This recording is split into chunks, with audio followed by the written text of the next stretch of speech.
I want to like get a meme quote, a meme where it's a quote and it's just like you gazing at the stars or whatever, and it goes, "We're all human. We all cry. We all pee." Gavin, and it just says it like that's the. AoA, that's a triple play. New episodes, I couldn't wait.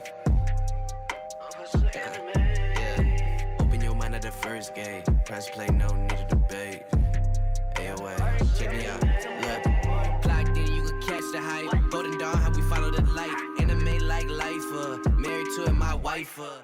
What is going on, ladies and gentlemen, boys and girls, people of all ages? Welcome back to the AoA show. I'm your host, as always, Ian, along with the boys Isaiah. Oh, hi, oh. And Gavin. What is Gucci shoes? And today we're talking Attack on Titan, episode 70. This one's called Deceiver, which really threw me for a loop in the beginning because I'm like, all right, who's deceiving who here? And it was interesting because we had a lot of different stories, really two stories going on simultaneously. We had Gabby and Falco's escape from their prison, and then they're living with Sasha's parents and the orphanage children, or the homeless children or whatever, for a couple days. And then we also had the flip side with Hange and her having to make very tough decisions as a leader and the potential insurrection of some of the citizens or people that side with Eren and what he's done, which is really going to be crazy to see because this is kind of the whole narrative of this show, right? Is for you to have this debate, for you to have this conscious train of thought on your worldview, what is right, what is wrong, etc. And we see that played out in different styles here.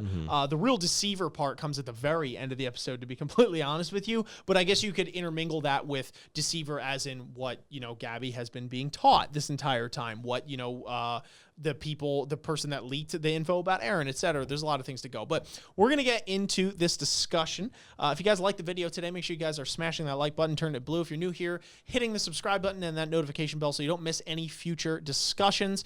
Also, make sure you guys are commenting your thoughts down below. What did you think of our discussion? What did you think of this episode? Where do you think things are going? If there's something that we may have missed or glossed over that had a profound impact on you, feel free to shout it out in the comments down below and expound upon your thoughts. We are very curious to read them. But we are going to get into this discussion. So right off the rip, we have Gabby just throwing an absolute temper tantrum. And we, full disclosure, just went in a Gabby debate for about 30 minutes right before we turn the cameras on here. So we might be slightly burnt about talking about Gabby, but she does have a pretty focal point in this episode. So to be fair to the fans, we're probably going to talk about it again here. So throws this absolute whole I'm having a seizure thing or whatever's going on. And I just got to say, I said it before, this poor bastard, dude, that walks into that freaking jail cell. Yeah. It was so funny because, when we got off camera, we literally came up with this, whole life story for this guy before his life ended. And this is, this one beat character that literally we barely even saw his face for, a second. And Isaiah and I and Gavin came up with this whole backstory to this guy, how Gabby just snuffed this guy's life out. But it's this poor bastard, bro. I said it during the live reaction. I'm like, who the hell put this guy in charge of security? You know what I mean? And they're like, you know what, dude? It couldn't be that hard. It's 2 children, And it's I don't know what their reasoning was, but clearly this poor guy had the mindset of, wow, a kid is in danger. I'm going to go, or a kid is having a seizure or whatever. I'm going to go try and help her. Well, this poor bastard didn't realize he's dealing with the spawn of Satan, and that is Gabby herself. So Gabby just decides to smash him in the face with, I think, her fist at first because she's laying on it or something. No, just straight sock and a brick. Did she hit him with the brick first? Yeah. She knocks him out. With the brick. Yeah. And so then hits him with the brick. I think he hits his head on the wall or something. Goes on and then just proceeds to bludgeon his head in with that brick that she had wrapped in a pillow casing or whatever sock or whatever. That's a big ass sock. That was a sock. You sure there was a pillowcase? Yeah. You're crazy. Or a blanket? No, it was a sock. Dude, she was holding this thing like this, bro.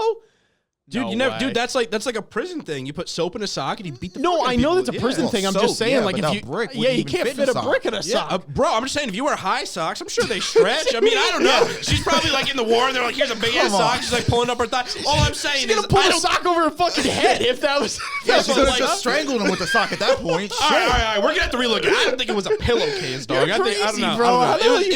I know it was not a sock, bro. It was like this grungy. It was a grungy green thing. If you're giving someone a grungy green pillowcase, then why are you even leaving, bro? Yeah, but you deserve more than a green grungy pillowcase. I'm just saying that's my You're rant. wild. So Sasha hides the brick in the pillowcase and then bludgeons this dude's head in, which is really rough. And this was kind of sparking the whole debate that we had beforehand. Obviously curious to hear this from the commenters down below what you guys think about it. And it's just Gabby's character in general, because like I said this during the live reaction, but I'm like, okay, I'm going to try and take a step back and think critically about this. I understand what she has been through. And by been through, I mean the severe amount of brainwashing that she has had drilled into her head since birth, right? Her family thinks it. Her extended family thinks it. The people she fights for thinks it. The people that oppress them teach it. It's really a rough thing, and she's been just hammered this into her head for as long as she could remember, right? So I understand her reservations about the whole thing. But I guess what just bothers me each and every time, and this is where the line is drawn really with whether I like Gabby or not as a character, just because I understand where she's coming from does not mean I necessarily cut her slack, especially when it's taking the life of another person, or when given certain scenarios to be like, hey, here's something that really just kind of shatters your worldview here, and then kind of blocks down in this mode. And and I get it. And to be honest, I think a lot of people out there that are Gabby haters, and this is a hot take here, you could think what you want, but I think put in the scenario, I actually think more people than not, unfortunately, would probably go the Gabby route as opposed to the Falco route, because I think they're two sides of the same coin, or they're two different sides of the coin here. Their stark contrast is something that's very relative in progressing this narrative in the show, but I genuinely do think that a lot of people, and people included that hate on Gabby, would probably go the Gabby route, given that, because your entire worldview in that point is being challenged. And what do? When that happens, most people double down on what it is they know, and you go, that's impossible. There's no way that what you're telling me right now, if I've been raised as X my entire life, right? If you've been raised as religious or something your entire life, or you've been told, or vice versa, right? And you've been told that X way is the way the world works. That's it. Cut and dry. There's no other way. And someone comes to you and you go, actually, it's all wrong. Let me just flip that whole script on your head real quick in the course of a day. And this is really how it went down. Most people are like, get the fuck out of here. You know what I mean? Like, there's no way you're telling me that this is the worldview. And to be honest, I'm cool with the worldview I had, and I don't want to change it, right? And it's really sad that, unfortunately, that is the go-to for most people, and it's understandable why. But I would be lying if I said I didn't want to kind of like smack the shit out of Gabby every time she like picks up a pitchfork and charges at someone, or hits some dude over the head with a brick, or, smacks food out of the way, or whatever the case might be. But those are my thoughts on Gabby. If any of you want to dive in on this one a little bit, just for the sake of the fans, we don't have to go too ham on the debates, but. I think almost all of that is wrong, personally. Fair enough. I actually think that given the situation, most people wouldn't turn out like Falco or Gabby. Okay. I think most people would turn out being submissive through fear or desperation, meaning like, okay, whether I believe what these people are telling me is irrelevant. If I don't tell them that, or I don't act like it, they're going to kill me and everybody I love. So I will be the sheep, so to speak, that they want me to be in front of their faces, or where there's cameras or whatever. But like in my own head, in my own world, like, yes, I'm conflicted about it.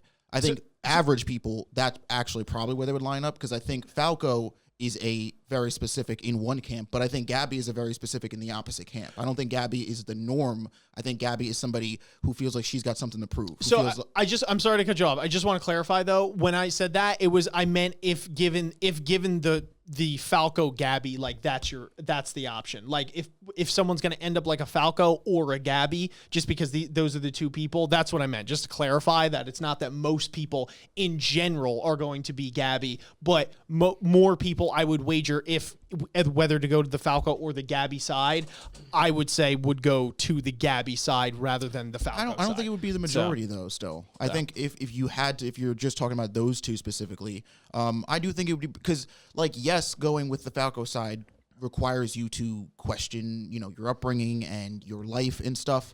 But, again, like going the Gabby side requires you to put in the same level of effort but just in denial and in like narrow-minded thinking and stark like contrast to any and all opposing ideas that aren't the one you've already been given and that you're willing to fight for. So I think it's the same amount of, again, extremism. It's that like both mindsets are not the norm. They're both out there. And so I think if people gravitated towards one over the other, like then then neither one of them are in the extremes in my mind. You know what I mean? So I feel like personally, it is, Gabby is a certain type of person, and she's not somebody that's like, has never existed before, I guess. But like, she's somebody who is given these, is given an opportunity, several opportunities, to think about the world not in the way that she's been told her whole life. And again, whether it's through denial, whether it's through like the brainwashing, the fear, all that stuff, has clearly chosen not to even give it a second thought. And that's not to say that Gabby has to do a 180. That's not to say that Gabby has to become a Falco or, be the new hero here and tear down any of that nonsense. But it is to say that I think let's just take the soldiers and Marley and all that other shit out of it, just Gabby and Falco sitting in a room together. If Gabby seriously considers Falco a friend, just the fact that Falco is having these thoughts, I feel like she owes it to him to talk about, like, to at least open up this conversation of, well, what do you mean? Why are you saying this? Like, the fact that she immediately jumps into this stage of denial, into this stage of, no, I don't want to hear it. You're wrong because you're opposing these views. That was the point. When that girl is coming up to Gabby and asking her, Gabby, why did my mom die? And Gabby gives her no other response but the literal same exact line that she's been fed to, her entire life. That's proof. It's proof, and it should be proof to Gabby that her argument doesn't hold water. It doesn't hold water in any of these specific scenarios, and therefore, just because of that, it innately has holes in this logic, which means it can't be 100% right. But the fact that she just keeps repeating it instead of even thinking like, oh shit, like, just the fact that this exists must, like, in and of itself has to innately mean that it can't be right. Chooses that, like, that can't be it. That can't be the option. Is what irritates me more than anything about this character. And to put icing on the cake for me, she's a soldier at this point. Like, she's taking human lives. It's one thing I've said before, if Gabby was like pushing kids on the playground because of this, or she's, like some minor, like, misdemeanor shit. But like, she's killing people. She's taking human lives. And like, in my book, I don't let that doesn't pass. I can't because it's like, oh, well, she'll learn it eventually, or eventually she'll come to. It's like, okay, cool. But that's to say that one human life doesn't matter as much as the number of human lives she takes, which doesn't make any sense in my book, in my head. She kills somebody, she should be held to the same judgment and standards that anybody who kills a person, like, should be held to. Plain and simple. Gavin, your thoughts? So what's your standard of Aaron? Who, me or Isaiah? No, Isaiah. Like if you're holding it that same treatment. No, I think Aaron should be held to those same standards. But again, it's the mindsets that bother me. It's not like what they do. If Gabby was killing people, but under the mindset of Aaron, where it's like, I have this mission to accomplish, and I'm not killing people because they are like wrong and because they are like, but because the, like, out of this like weird, twisted sense of like righteousness or whatever you want to call it. Like, that's where my problem is. It's not just the fact that she's killing people. That's what makes me not, like, that's what gives me the inability to cut her slack, or to be like, all right, let's just wait. Maybe she'll get out of this, or maybe she'll, change or grow or whatever. Like, I guess that's what makes me in my mind be like, we can't wait to act. I can't wait on Gabby, because waiting on Gabby means that more people get to die. Okay, so for me, I'm honestly copy pasta what Ian said for the most part. I'm going to go right into directly, I guess, stuff that you were saying. And for me, the denial, like when you were saying it's about the same in terms of denial and self-reflection. Maybe this is because I watched too many shows of Gordon Ramsay Kitchen Nightmares, but for me, like, no, and it's like, it's serious, because if you've ever watched that, all of those people are so engrossed in their own self-denial. You're actually right. And that is what is continuing that perpetual failure in them. And I feel like it is actually the easier route for people to get stuck into, because in my eyes, I feel like it is a lot harder for people to self-reflect and learn from these problems and to work on them than pull the denial card and just, go that route. And for me, I have more understanding for her situation because of the heavy brainwashing that was ensued on her, which is pretty obvious just by some of the way that she acts, although she does take it very much to an extreme, which isn't okay. But for me, it's not okay to kill people, but I honestly with killing that guy, yes, it was a shock, but I didn't expect really anything less, knowing her character, and everything that she's been through, with literally her whole fucking homeland, for all she knows, is now like burned down and crushed. Like, that expectation for me is there. Like, for me, it almost seems like the natural route to go through. Is it right? No. But even then, all she's had in terms of a perspective change was like a 2-minute conversation with Falco before they went up on the Hindenburg, or whatever you want to call the blimp, and went. So it's like, for me, that's not enough. That's not enough of a conversation to start planting the seeds of, oh, my mindset is changing. Okay, now we take it to the conversation we have with Sasha's family and that other sister that she had. Her name's spacing my mind. Sorry about that. And yes, again, after this conversation, those seeds of, thinking, hey, something might be wrong, alarm bell should be going off, like what some people may argue should be the normal thing to happen. I guess my thought is that isn't for everyone the normal thing that would happen. Again, given her situation, I don't expect that to now be like this thing that sets an alarm bell and, starts making her question everything. It's just, for me, it doesn't feel like it's in her character at this moment. And it also is something that usually takes a lot of time. Like, I don't know why Gordon Ramsay's on my mind, but same thing with Kitchen Nightmares. He's there for usually a week or so. For television reasons, he's probably there for much longer. It isn't until 2 days before he leaves, after literally making them cry every episode, to tell them how much they are pieces of crap and wrong, for them to then realize, wow, yeah, after going through the mud and now being able to rebuild myself as a person, I understand my wrongdoings and things that have happened. And I just feel like it takes a lot of time for normal people to have to go through that process to get out of it. So off the bat, for me, although it's not okay, I don't have that expectation of her to, after one conversation now, granted she killed someone, to now have this whole changed worldview. And I'm in the camp, actually, to where she is never going to have a change of worldview based off of her personality. Whether it's a negative thing to say or not, given that I'm defending her right now, it's just I don't see it within her mindset, given all of the examples that we have, for her to be someone capable of doing that. And that's kind of harsh, and I could be completely wrong. It's just that's how I see her as a person. And it could change, and I hope it changes. And, the sooner the better in terms of people dying and well-being of everyone else. But it's like I don't see that clicking, although at this moment right now, I understand it. I don't expect anything less. And I'm going to need to see into the next episode when she meet this Marley, or this person from Marley at the bakery, after the interaction she has with said person, what is going to go on with her mind. If it's the same denial, the same whatever, I'm not going to give with it. Okay, now we really have problems, and we're going to see how that really doubles itself. And yes, you want to smack her, that's natural, and kind of just beat her butt, but it's right now for me, okay, if I will give you a little more time, and then after that, I will see how the cards laid out are in front of me, and I'll go from there.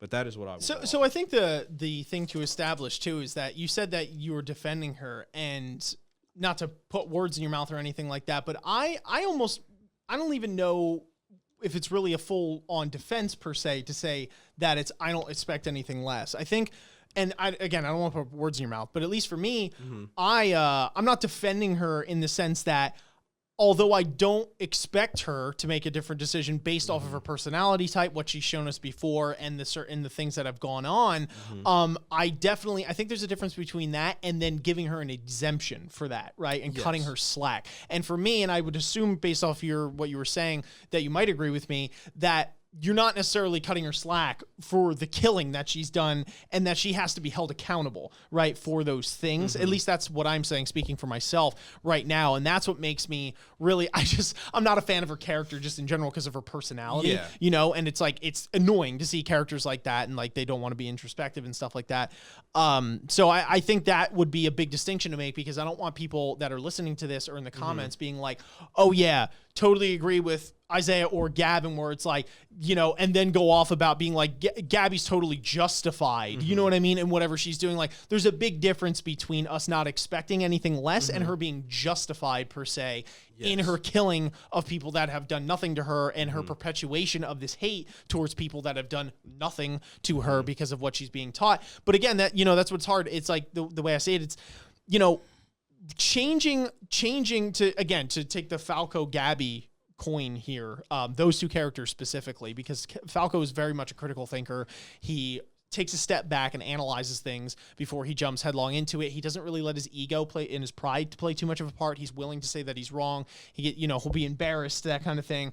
I think that it's tough for a lot of people when, again, like somebody challenges your worldview or just hands you something that, opposes that you've always just regarded as the norm or what you believe in, because it requires you to kind of break your ego down for a second. It requires you to open up the doors to yourself, into your soul, and be like, damn, there's like actually a situation where like, I think I might be wrong here, and it takes a lot. A lot of people shut the door in that moment, right? And having a conversation with that about maybe a controversial topic, right? Like you and a friend don't necessarily agree on something that's kind of like a hot button issue, right? It takes a lot, but I think it's so imperative for people just in general to be able to come together and have that sort of conversation without completely shutting down and opening up, knowing that your worldview, what you've always held to be true, might not be. It's a scary thought, because if it's not, you go, okay, well then it crumbles, and you go, well shit, now what, right? You don't even know what it is to latch on to at that point anymore. So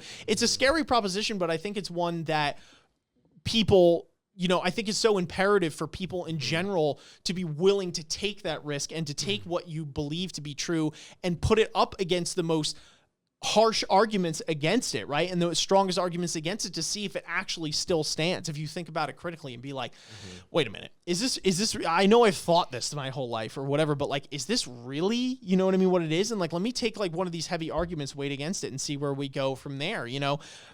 It's a tough thing to do. And that's why I think, in that situation, given a Falco or Gabby, most people, unfortunately, because it takes that sort of self-introspection and that not weakness, but that vulnerableness rather, to do that most people, don't want to do that. And some personality types are one over the other, and some people take longer, etc. But like Isaiah said, though, it's really tough when it's like human lives have been taken. You know what I mean? And like, we were joking around with giving that guy a backstory who was guarding the prison cell, but it's like, on a real note, if I'm being honest, once we did that as a joke, it kind of got me that much more, irritated with the whole situation, because I'm like, yeah, like every person has a story, right? Like that guy's done his thing. He's worked his 9 to 5, or he's done whatever. He's part of the Scouts, and like, that's it, lights out, right? Because of that. And it's like, that guy probably wasn't deserving of it, or maybe he was, but I guess that's not the point. So it's a really tough situation, but this is why I love Attack on Titan just in general, because it gets you talking about these very hot button issues and topics,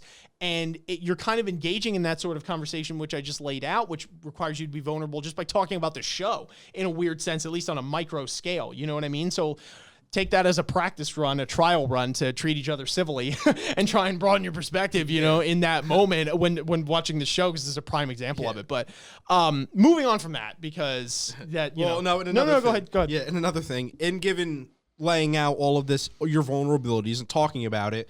Also, even if you don't agree, accepting said other points, as in, like, me and Isaiah may not agree, on certain aspects. It's also on us as individuals to A, accept the viewpoints, and not A, hold it against each other, and B, just know we're human, and that's fine, and that's normal. And that goes for really anybody who talks about anime in general. Like, there are people that are going to have strong opinions on it, and you have to be accepting, whether you agree with it or not, to an extent, that they're going to have said opinion, and don't just, like, beat the crap out of them for doing it, and, like, really just put them down as a person because they share said opinions. Because at the end of the day, we're all people. We all cry. We all pee. Like, it's like everyone is the same. I had to bring some comedy in there. I don't want to be too depressing. But it's like, yes, just go, like, accept people, okay? I couldn't agree more. Gavin could not be more wrong in everything he said. But I will not get salty about it. I will accept him as a person, because people can be wrong, and that's okay. That's 100% fine. All right, everything I said out the window. We're done. End the episode. Start beating each other back. I want to like get a meme quote, a meme where it's a quote, and it's just like you gazing at the stars or whatever, and it goes, "We're all human. We all cry. We all pee." Gavin, and it just says like that's how fantastic would that be? But Anyway, talking about now, because I mean, that goes out through the course of the episode. If anyone wants to bring up any specific scenes or anything like that, feel free to do so. But I wanted to also talk about biting Gabby's head. That was that was actually so funny. You read my mind. The first thing was like, yo, I got to talk about that horse's ugly face. And immediately I that said, thing like, terrified the shit out of me when it came on screen because I wasn't expecting it. And then I was like, huh, no, I know. And then it bit her head. And I was like, I was like, oh, dude, it's the soul of that guy she just beat with a brick has inhabited the horse. And now he's like, I'm getting back at you, bitch. Yo, if you really think about it, though, horses have the weirdest mouths. Like, if you've seen them in real life, like, sorry if y'all like horses, but like when they go, ha, and their whole bottom jaw just goes, I'm like, oh, like, you need to stop. Like, please. Like, I don't know whoever constructed the design of a horse, but you need to, like, reevaluate your life, please, because I don't like it. Well, besides that, horses are, like, kind of badass, dude. Like, their whole body, they're just straight muscle. Yeah, like, and I couldn't say that to a horse's face because I know that same thing that happened to Gabby would happen to me. It's like their long-ass tongues and their gums flap like that. Yeah, it's weird, bro. Animals are weird. People are weird. Anyway, any other scenes that you want to talk about that have to do with Gabby? Well, you brought up the horse one, so I was curious. Just that one.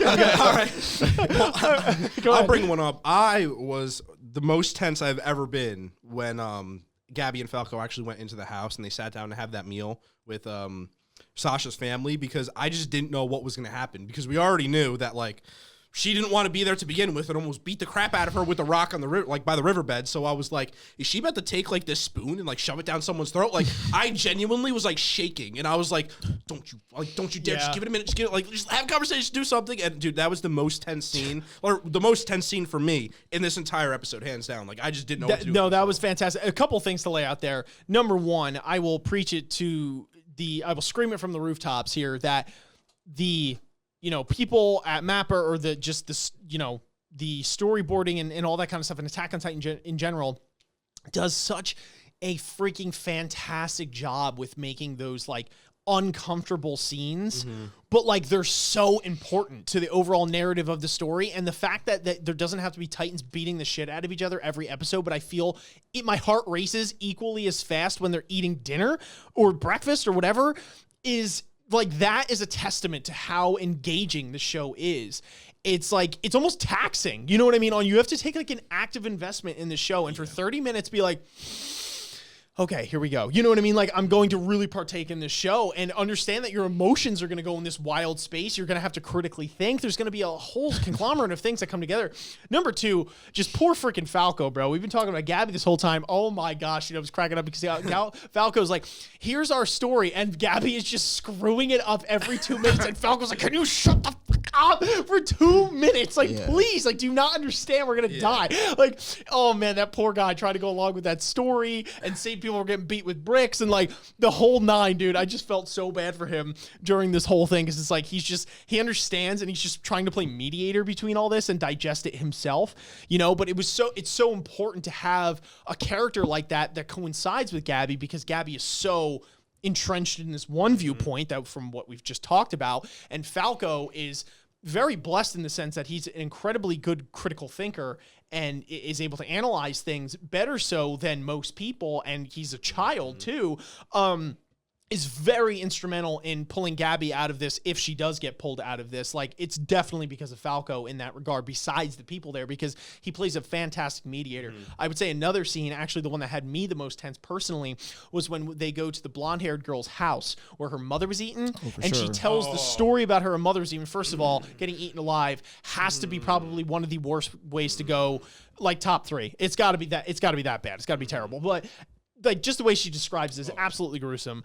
And then when they go at each other, because it's so sad in this moment, because you got to remember, right? The blonde hair girl is born into this world not knowing what's happened. You also have to remember that King Dickhead has been wiping their memories this entire time. So she's like, thousands of years. What are you talking about? You know what I mean? Like, I don't even know. Dude, I just found out Marley's. I just found out the water's real. You know what I mean? Like, what the fuck? Like, what are you talking about? And then Gabby on the other side be like, how do you not know that? Like, this is, blah, blah, blah. This is what we've been taught. So they both been brainwashed, I guess Gabby more so, but like definitely out of the loop or confused on like what real history is, and they only have pieces of the puzzle. You know what I mean? So that was such an intense scene though, when the blonde girl was giving it back to her and was like not backing down, and she's like, what did my mother do? And Gabby keeps on hammering at her, and he's like, yeah, but your ancestors. She's like, quite frankly, I don't know what you're talking about. And B, I don't give a shit. What did my mother do, right? Like, what did she do? What did I do to make you be like this, etc.? And that was, if Gabby's going to turn at all, I think that conversation was definitely a seedling at that point, because at that moment, Gabby, when Falco describes what the deal was, we came here, we attacked you guys, etc., you know, he's like, I get it, you know. Gabby freezes. She's like, that's where her worldview, her wall gets broken down. Her worldview is it's punctured. There's a hole in it now. And she's like, I don't know how to fill this void because I don't actually have an answer for that. I don't know how this is thinking. I don't like the fact that I have to critically think about this. But just that scene in general, the way they animated their faces, obviously, just the intensity in that scene, whew, that was like, I had to take a breath after that one. That was like, I felt like I fucking finally breathe again after that scene was over. But I want to talk about Hange and her whole thing, you know, because this was also another key part of the episode here, and the pangs of leadership, the burden of leadership, as it were, and of knowledge and of making orders and things like that Hange really has to deal with here. We see her kind of cracking in earlier episodes. I think it was last one where she talks to Aaron. She's like, Erwin, you made one mistake, and that was making me leader. And that's her having her self-doubt. And I do believe that it's, if anyone was qualified, if Erwin said you're the one that's qualified, like she probably was, but it's tough. She's realizing that there's the weight of that pressing down on her, where she has people that are dissenting. She has people that says, what are you doing, etc., which really just highlights how tough it is to be a leader in general, right? Like wrangling all these different viewpoints and like making the right decision, knowing that you're going to be hated by some people and loved by others, etc. But just, and you know, with the whole now dissent with some of the citizens that seem to be rallying to Aaron's side, and Flock and the couple dissenters in the scouts, leaking info too, which we don't technically know who leaked info. We'd assume it'd be one of them, might be Yelena as well. It seems to be in suspicion. But Hange has to manage all this now. Now she has to go on her investigation, right? Her Sherlock Holmes thing, which is what Hange does best. So that'll be really cool to see her like kind of dig up clues and then go from there. But at the end of the day, she's gonna have to make like big decisions. She already had to make the decision of being like, put them away. You guys are getting locked up because this is, you know, even though you guys are my squad here, you guys are my team, like, no, like I'm not showing you guys any preferential treatment. And like, I understand where you're coming from, but like, you can't just take it upon yourselves to just like usurp my authority or just like take this into your own hands. It's just not going to fly. I don't know if you guys had any particular profound scenes or moments or impacts that had to do with Hange or the citizens and the rallying of Aaron or the whole dynamic there, whatever. Yeah, it was pretty, it was, you know, it was cool. Like, it's interesting to see that, like, again, this infighting or whatever you want to call it is going to take some role in the, I guess, ultimately the future outcome, but like what plan we ultimately go with, or who ends up getting the final, I guess, real say in what we as Paradise Island do in terms of like how this fight goes. 'Cause I mean, they are, you know, at least it's seeming like going with Zeke's plan, right? Like that is what we're doing. You know, Hange even says it herself, and it's like, I wonder if, cause like, you know, it's not as simple as like one plan is the perfect one or one fits the best, but like there's just so many, I guess, like counter viewpoints to everybody's, to anybody's like way of thinking or way of going about this, whether we're talking about Hange, Aaron, you know, Armit, like every stance that there is to take, you know, there is like okay, but like what if, or not everybody sees it that way. I mean, we have the whole scene with Mikasa and the girl in the jail cell, who was part of like the little, you know, squad here that defected or whatever you want to call it, and leaked information about Aaron, who got into this because she idolized someone like Mikasa, because that moment where Mikasa saved her and her family and that group of people from the Titans, you know, she says, paraphrasing, but she says something along the lines of like, watching a human take down a Titan taught me that we have a, you know, there is a way to sort of, and you are right to fight back against this needless and senseless violence. And in a way, like that is what that girl is doing by taking this stance of like, yes, Aaron's right, free him. Right now, you know, there's like a weird, you know, red tape, I guess, like regulatory thing that like kind of bogs down people like Armin, Mikasa, and anybody who's in like the military, because it's like they can't just do that, right? They can't just follow their instinct and or whatever their heart tells them to do, or like whatever, right? Because there's laws and rules and regulations. But the girl brings up a good point where she's like, laws aren't like the end all be all. Sometimes like you have to break rules if you genuinely want change and or justice and freedom. And it's interesting that at that moment, Mikasa has a flashback or a vision, I would even call it, of the moment where Eren saves her from the burglar, whoever that was, that like broke in her house.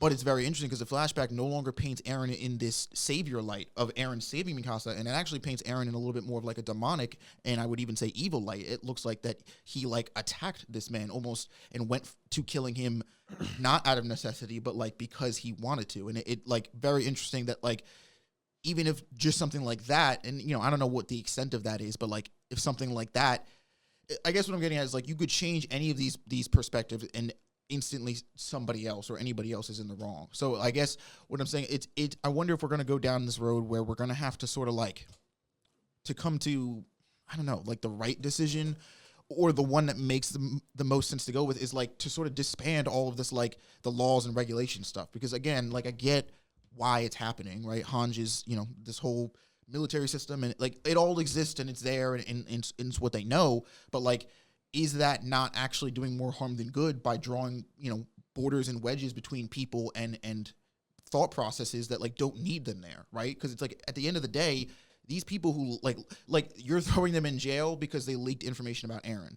Yes, that's like not something the military wanted. So it's like, but like they're not your enemy, right? Like that's the only danger here is that like we get so nitty gritty with this stuff that we end up tearing ourselves apart before Marley even comes here, whether they come or the whole globe or whoever, doesn't even matter. If they get here and we're fucking half an army because we got half our own people in jail because like we're just like, you broke the rule. It's like, I almost think like does it matter?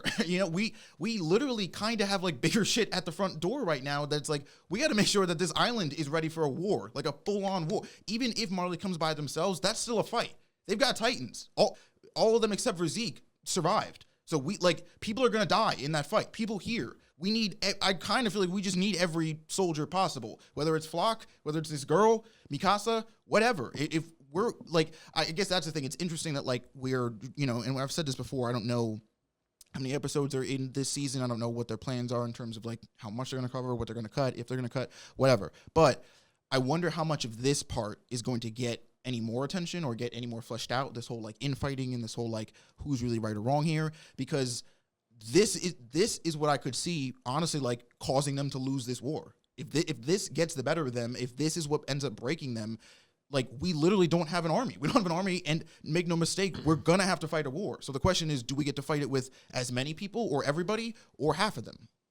Yeah, it's a tough thing to navigate, because it's like in Hange's position, although it's like she when they leave, she's like, oh my gosh, like this is so heavy, this burden. Like she doesn't want to put them in prison per se or detain them, but it's a tough decision because, it's like, okay, if you're completely undermining my authority here, it's like we have no structure to this, right? So it's like, yeah, of course I want you to rally to my side. I want there to be as many people in this fight as I can. But if all of our things are split, or if you guys don't respect the authority or the chain of command that I have here, then it's like, what do we have? It's just a kind of everyone free-for-alling, and then Eren's really in charge of this show. And like, quite frankly, Erwin did not put Eren in charge. He put me in charge, right? So it's like, I'm going to do my due diligence. So it's like, you guys don't just get to go do that. So yeah, it's a really tough play. Yeah, it's going to be the mark of a leader, and I'm really excited to see Hange hopefully fill in these shoes and do her absolute best at being a leader.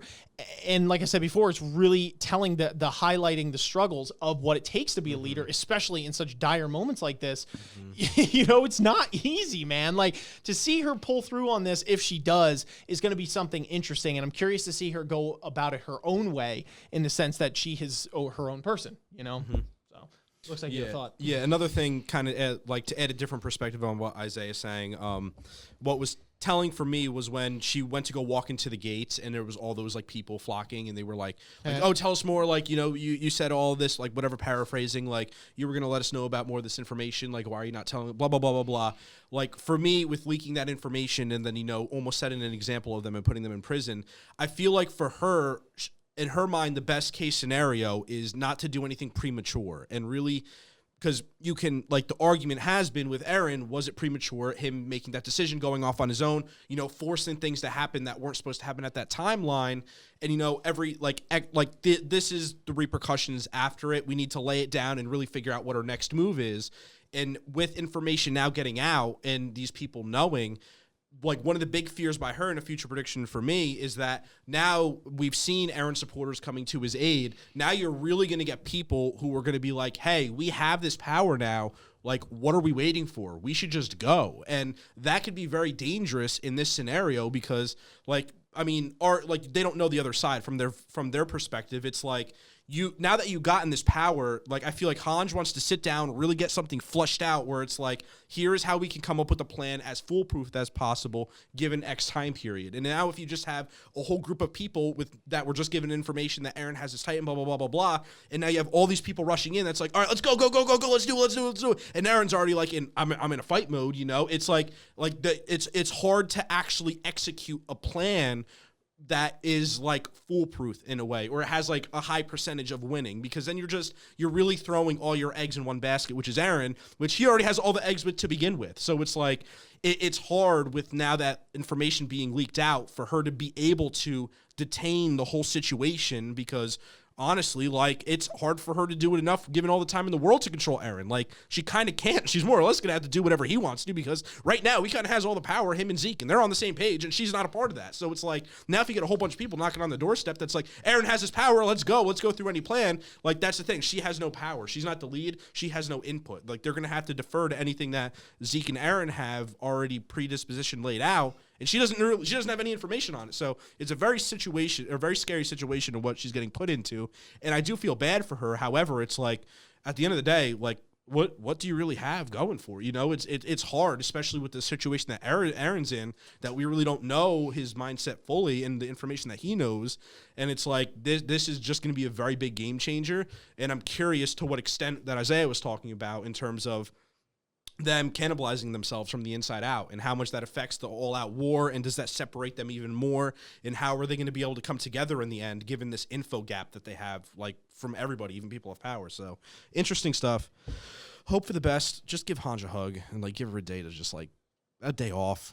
Like, she's a nice person. Like, she doesn't deserve that. And, I mean, she doesn't want, like, she made it pretty clear where she's like, I don't want to be the leader. Like you said before, it's like, you know, I just feel so bad for her, but she's going to have to But I do love her resolve in She that does last have good moment resolve. when I didn't do that. nothing to see here. I do love her resolve in that last moment where she's like, oh Yeah. my gosh, like, I need a break. But then she's like, no, you know, she's like, I have to investigate this. Like, I think, you know, it's a remarkable She's a leader. strong person. Yeah, she's strong-willed. 100%. So I guess last quick thing we should talk about here is the battle plans that Theo throws to the 4 remaining Titans on the Marley side. I know we briefly glossed over this, but I guess more of this goes into what we think is going to happen in terms of predictions and what we thought about that scene in general. I see, well, Reiner wakes up.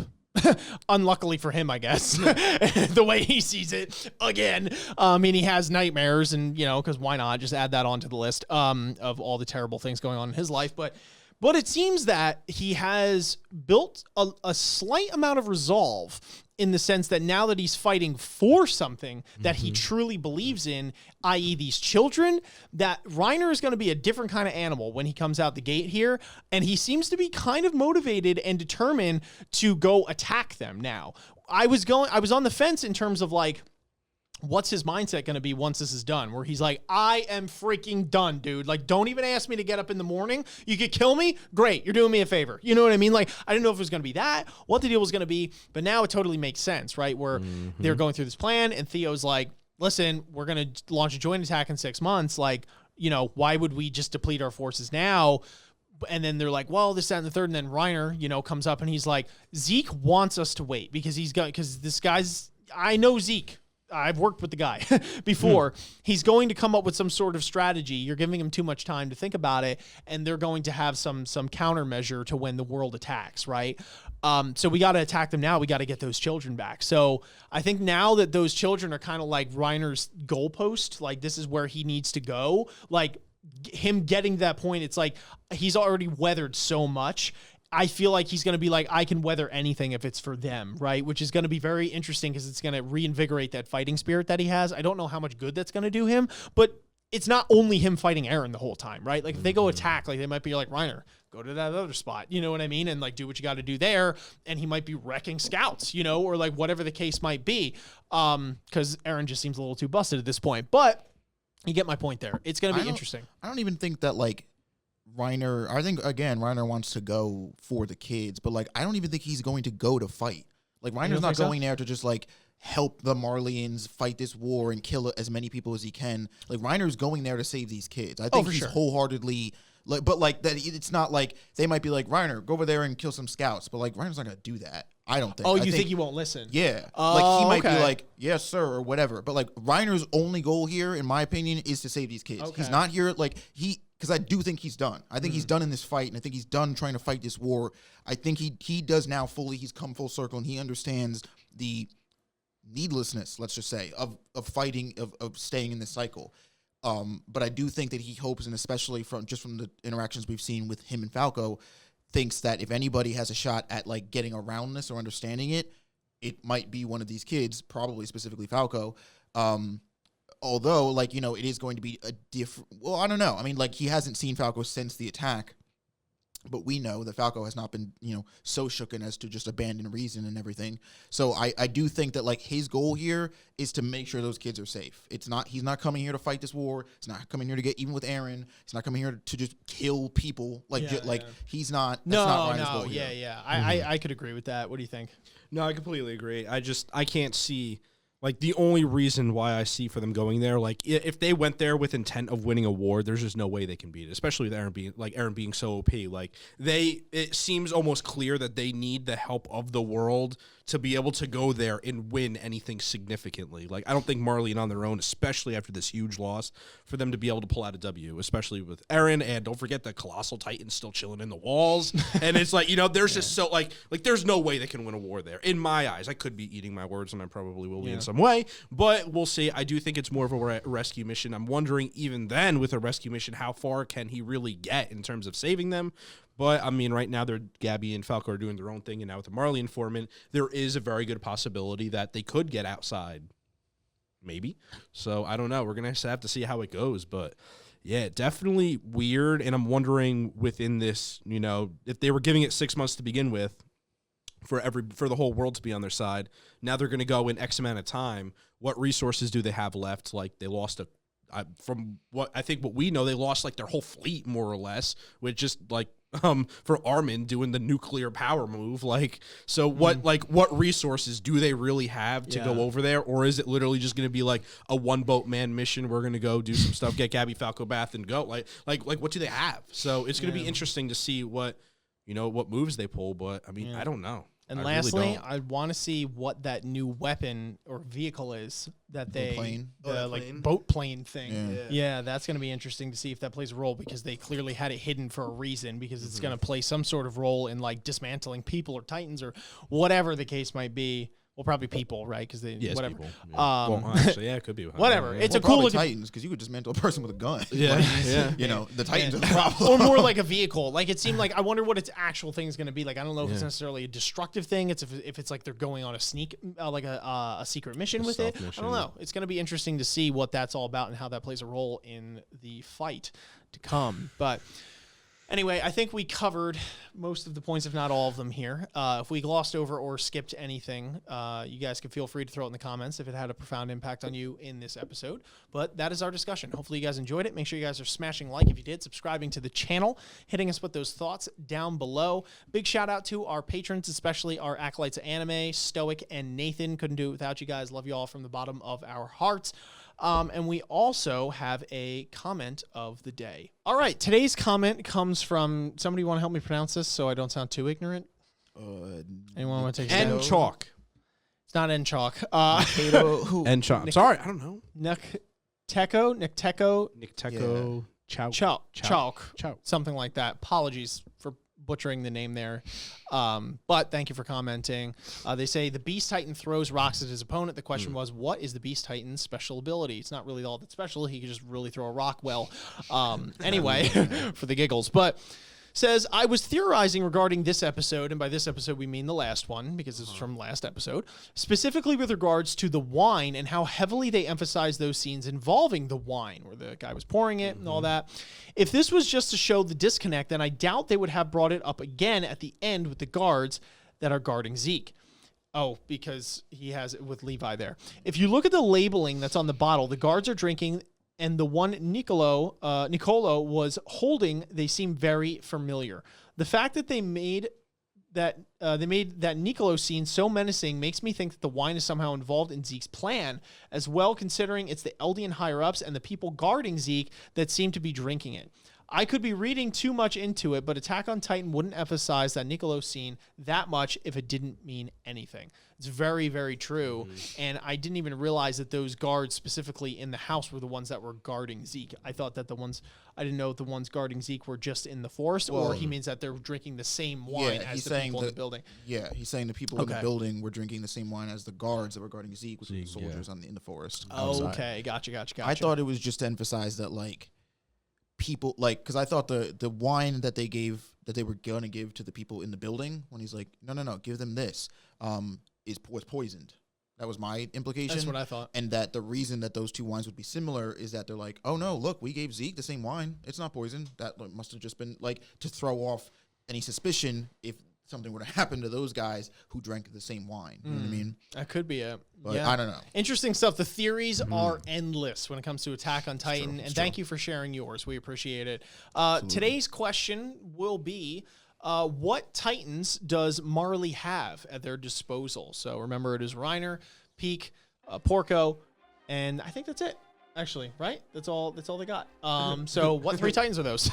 Answer the question in the comments below, and then write your comment, and it might just show up on our next discussion video. But with that being said, thank you to all that listened. Thank you to all that watched. We will catch you all on the flip. Peace. Ninjas are samurais, blazing the kunais. Find me in the leaf of the cloud, screaming out Bankai. We just some ghouls though, who like seeing parts fly. They like what you saying, Goma got more through the storylines. I tested your neck from the start, my hunters gon' come for your heart. I promise you'll land in my boulevard, left them in one piece, no